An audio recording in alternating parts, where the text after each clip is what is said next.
Single person in the world, except that he has worries, he has anxieties, he has trials that he's going through, calamities that he's facing. There's no exceptions. And do you know why there's no exception? Because this is dunya. Allah created dunya as a test and a trial, and He didn't create dunya to be a place of luxury, rest and relaxation.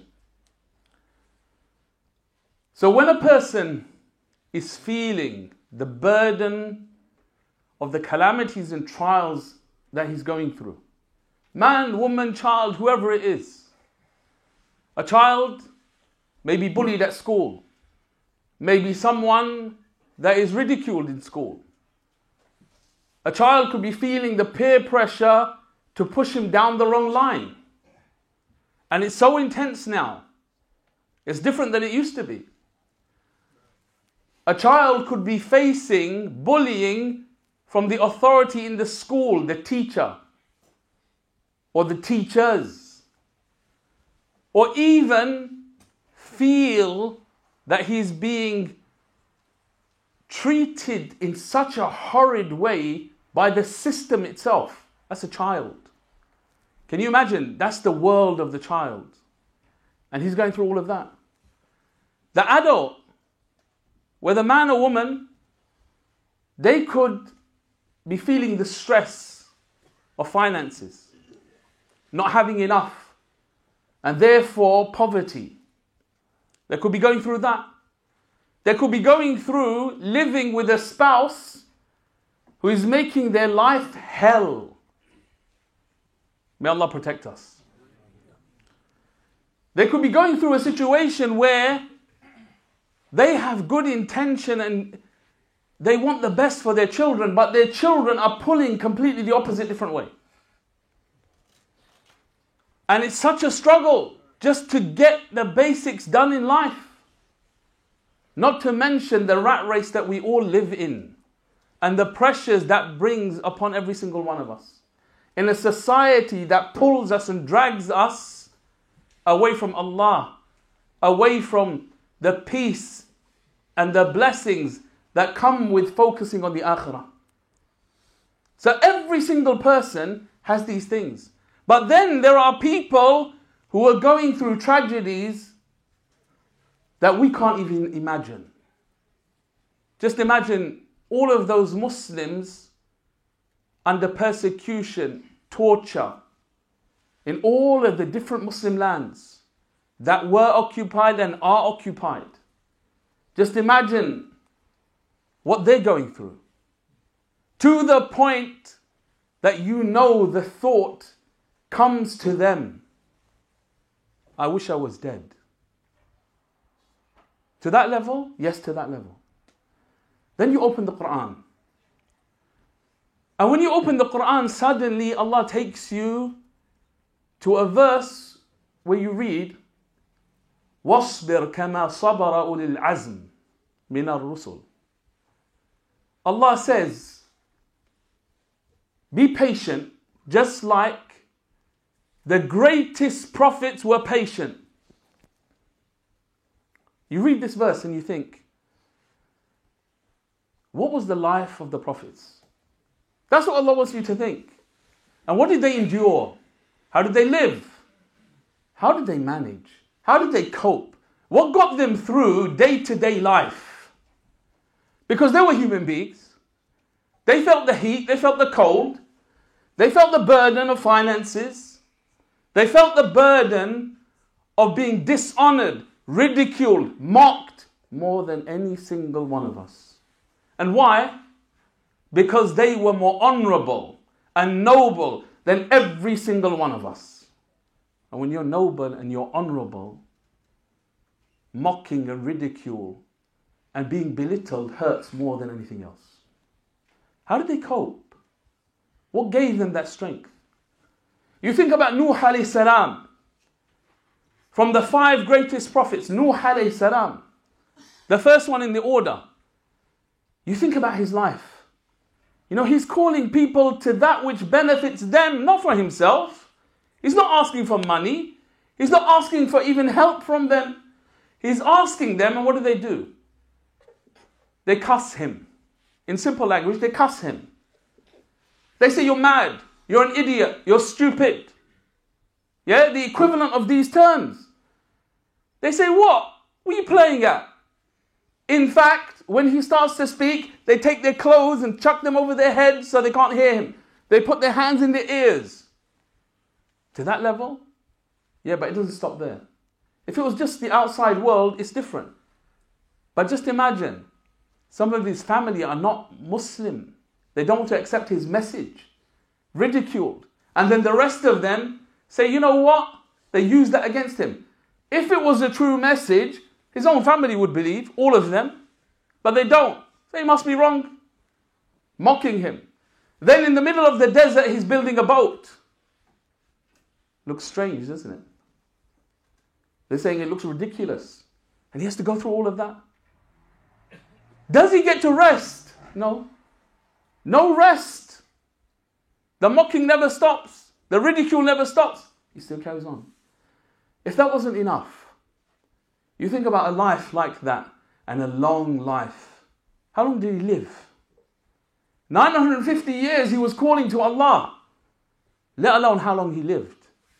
But then, to top it all off, when everything's clear, the flood has come, the reality has hit, people are dying, he wants to save his own flesh and blood, his son, as in Surah Hud. He calls his son, come, be saved. And his son rejects. To watch your own son disobey you, knowing that that's certain death. There's nothing worse for a parent. Nothing. And that's what he sees in front of his eyes. Nuh alayhi salam. Did he give up? Did he recant? Did he water down the truth? Did he change it? Did he bend? No, he didn't. He maintained the message of Allah no matter what. No matter who came pulling him the other way, he didn't care. He didn't bend. He didn't change. He did what Allah wanted. Then you go down the line, Ibrahim alayhi salam. And you think about the incidents in his life. Was there any rest? You don't find any rest. In his childhood as a teenager, because he spoke out and challenged the whole of society for Allah, the whole of society gathered to kill him in a horrid way, stripping him naked in front of the people, humiliation, flinging him into a fire. Death. Then he goes from one land to the next land, challenging kings, rulers, calling people, being rejected. No stable home because of his deen. Exile, place to place, moving. When he has a family, he's told to leave them. Leave them. Leave them to who? To Allah. And he does it. He submits. We go away from our family for a day or two and our hearts can't take it and we come running. And we can't wait to come. In fact, we're not even that far away anymore because on the phone, we can WhatsApp call or some other app and we see them at least and we talk to them. We know exactly what's going on. We're content. He didn't have any of that. Did he recant? Did he give up? No, he didn't. You look at the next one down in the line, Musa alayhi salam. How was he treated? A people that he came to take them to Jannah. They abuse him. They don't want to listen to him. Miracle after miracle, they turn away. He has to put up with them. He has to put up with them. Knowing full well that they killed prophets before him, they could turn on him and kill him at any moment. They've done it so many times before. Does he give up? No, he doesn't. Does he deserve the blessings of Allah? Yes. And look at his life. He's told to enter the blessed land. A goal. He wants it so much. And yet because of his people, he is deprived of it. Does he give up? No, he doesn't. He doesn't get to enter the blessed land. And he's buried close to it. A stone's throw away. And that's his life. Then you go down the line. Isa alayhi salam. The same thing. To the extent they come to kill him. Allah saves him from being killed. But how did he live? You imagine. And for us living in this time, and especially for those of you going through financial difficulty and poverty, you know, Isa alayhi salam didn't live in a house. He didn't have 3 meals a day. He didn't have any of those luxuries that they call having a stable life. That's not his life at all. The shade of a tree is his home. The bare minimum just to survive, being always hungry, that's his life. If you want to see living on the minimum, look at the life of Isa alayhi salam. Then you come to the pinnacle, Muhammad sallallahu alayhi wasallam. And then you can speak and go on for days. But look at the Prophet sallallahu alayhi wasallam. When he said, أَشَدُّ النَّاسِ بَلَاءً الْأَنْبِيَاء ثُمَّ الْأَمْثَلَ فَالْأَمْثَلِ. Where the Prophet sallallahu alayhi wasallam tells us, the people who are going to be tried the most are the prophets, and then those who are most like them. The Prophet ﷺ, the whole world comes against him. Al-Ahzab. They surround Medina. Such that the companions are so scared when the Prophet ﷺ, that they'll give their life for. They don't care about anything other than him sallallahu alaihi wasallam. But the fear is so intense that when he says, who's going to go to the enemy lines and bring us back some information? No one moves. No one speaks. No one volunteers. No one. The intensity is so much that the hearts are in the throats at that moment. The world came against him. The world. An army the like of which had never been seen. Did he give up? Did he even despair or become so distressed that he can't do anything? Depressed, they call it. No, he didn't. In fact, it was completely the opposite. Those of us who have lost loved ones, did the Prophet ﷺ not see every one of his children, boys, die in front of his eyes? Yes, he did. And his daughters. He sees them all pass away. He loses all his children. He loses them all. Think of anything in the dunya. Forget about wealth. Wealth is the minor one. Think about his body.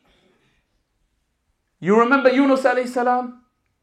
And how much he suffered in his illness. The Prophet ﷺ, in the illness before his death, was suffering a way that none of us can imagine. And then you take it to the highest level, when the swords were coming at the Prophet ﷺ in Uhud, he could have been killed in the moment. And that's the most difficult, to face death in your face and not bend and maintain. That's the pinnacle of sabr. How do we know that? When you look in the Quran and you open Surah Al-Baqarah and you open the verse لَيْسَ الْبِرُّ, you find Allah mentions these 3 things to teach us about life and how to develop patience. وَالصَّابِرِينَ فِي الْبَأْسَاءِ وَالضَّرَّاءِ. And what's the last one? وَحِينَ الْبَأْسِ أُولَٰئِكَ الَّذِينَ صَدَقُوا. They are the truthful ones. They are the siddiqeen. And they are the muttaqoon. What does it mean? Allah's going to test us in our wealth. Allah wants us to be tested in our wealth. Allah's going to restrict our provisions. And He wants that for us because it's good for us. And He's going to test us in our bodies of ailments and weakness. And then He's also going to test us by facing death. And He might even test us by putting the enemy in front of our faces wanting to kill us. He may. Allah warns us, that's what's going to happen. That's what's going to happen. Because this is life. It's not here to relax. So when you think, what got the prophets through all of that? What gets people through that? And what makes it so difficult for us to live our daily lives and maintain our Islam? Even maintaining it just by a thread. What's the difference? When I was thinking about this, it became very clear when you look at the hadith of the Prophet ﷺ. Very clear. Did the Prophet ﷺ and any of the prophets live for this dunya? Did they live for ease and relaxation in this world? Did they live for the small things that we live for in our lives? Their lives weren't about where's the next meal. Their lives were not about, my child has to be nice to me and respect me. Their lives were not about having a big house and having a big car and having all the gadgets. Their lives were not even about, Tom, Dick and Harry needs to respect me and I need to have a status amongst people. Forget having fans and being liked by people. That wasn't their life. That wasn't their life. What did they have that was bigger than everything? They had Allah. They had the Akhirah. The only thing they cared about was the Akhirah. And look what the Prophet ﷺ told us. He was telling us about the mentality that the believer needs to have to get through life, to get through anything, to make him a superhuman being, like all of them were.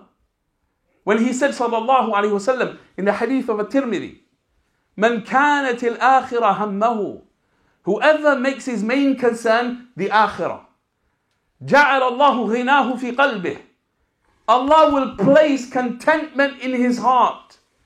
وَجَمَعَ لَهُ شَمْلًا, and Allah will take care of all of his affairs.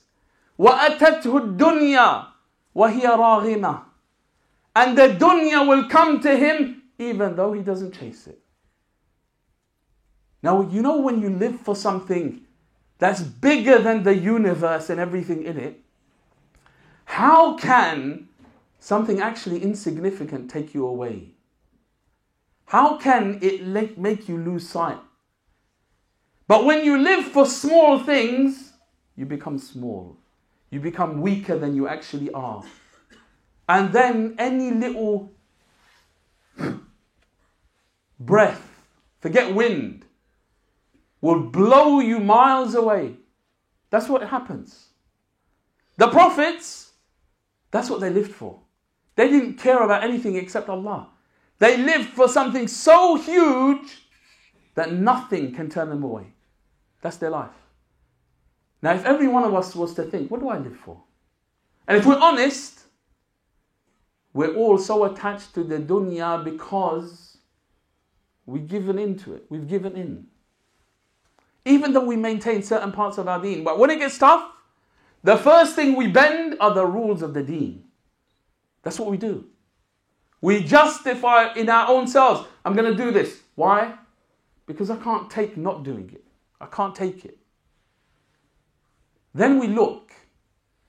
In our problems, in our issues, our calamities, we're dealing with them and we feel so alone. We feel abandoned by everyone else. We feel weak. We feel humiliated even. But I want you to think, what's the mindset that Allah tells us to have? And just think, when He talks about it, He says, وَبَشِّرِ الصَّابِرِينَ. And He says, جَلَّ وَعَزْ, إِنَّ اللَّهَ مَعَ الصَّابِرِينَ. And He says, جَلَّ وَعَزْ, وَاللَّهُ يُحِبُّ الصَّابِرِينَ. Just think of that, about those verses for a moment.